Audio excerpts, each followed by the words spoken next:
Hi, my name is Nicole Nugent. I'm an educator here at the MacKenzie Art Gallery. Today I'm going to talk to you about how to explore a work of art with your entire family using a questioning strategy that we love to use around here at the MacKenzie called the MacKenzie Method. It works for all ages. The MacKenzie Method is a 5-step process, and you can move through the steps very organically as a group. The first step involves just taking a look at the work of art. It's your first impression. So a question that you could use, and we're going to use this work of art from our permanent collection as an example, is what's the first word that comes to your mind when you look at this work of art? And basically the goal is to just get you to look as a family. So what's the first word, for instance, that comes to my mind when I'm looking at this painting? I'd have to say color, and bright, and home. Those are 3 words that I think of when I look at this painting. So the second step of the process is trying to figure out why we came up with those words in the first place. So what did the artist do to make you think of those words? That's the question that you can ask. So what did the artist do to make me think of the words bright, color, and home? Well, the reason why I think of the word bright is because he's used very bright colors. And also, the word home, when I think about it, I'm looking at an interior of a space, and it actually feels really warm and cozy to me. So the colors he's used, those bright colors, have helped me think of this as a home. So the third step to this process is putting those first impressions and some of the techniques that the artist used together to create meaning in this work of art. So an easy question, and this works for people of all ages, is to ask simply, for instance, if this painting was the cover of a CD, what kind of music would it be? When I look at this painting, I can hear music in the background if it's a home.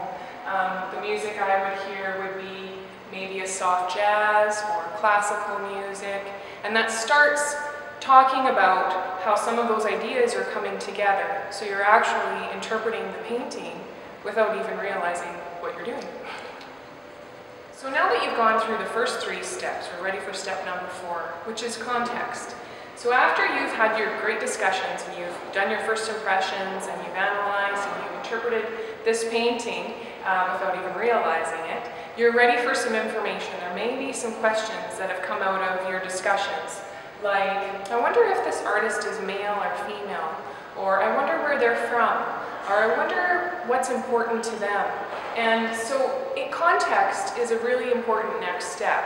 You can do that in a few different ways. The easiest way to find context, to kind of start bridging the information that you've just come up with from yourselves and your previous experiences, is to look for information within the exhibition space or the gallery space. The first place I always look is the label that's to the left of the painting. And I can see by this label, this is a painting by Kenneth Lougheed. He's a male, and I just happen to know that he was one of Regina's famous group of painters, the Regina 5. And I can tell when this painting was painted. It says here, this painting was painted in 1956 to 1960. And the title of the painting also gives you a lot of information. This painting is called Valina Dining. So other ways that you can find context within the gallery space and in the gallery itself are different spaces that we offer here at the MacKenzie Art Gallery. We have a space called the Second Look, the Bobby Taylor Resource Area, and that's a great place to go and find catalogs, watch a film about the artist. Some exhibitions have films in the exhibition itself, so you can get a lot of information that way. And most of our exhibitions also have an artist information binder right in the space, usually sitting on a bench, and you can flip through and get really important information about the artist in that exhibition. Step 5 really puts, again, all the first 4 steps together for you in something called synthesis.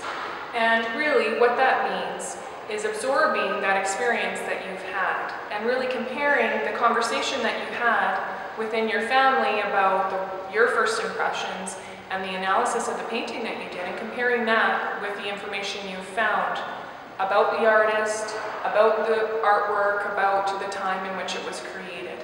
And one really fun way to synthesize or reflect on that experience as a family is to go down to our learning center where we have art activities that are hands-on, and create artworks that are related to pieces in the exhibition. So that's a really easy way to get kids involved, hands-on in a way that they really understand, and adults too, in terms of exploring that experience that you've just had with that painting.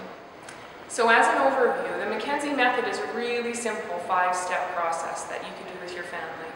First, you look for first impressions and you say, what's the first word that comes to your mind when you're looking at this artwork? Secondly, you say, what did the artist do to make me think of that word or to make you think of that word? Thirdly, you ask some specific interpretive questions like, if this was the cover of a book, what kind of book would it be? If this was the cover of a CD, what kind of music would it be?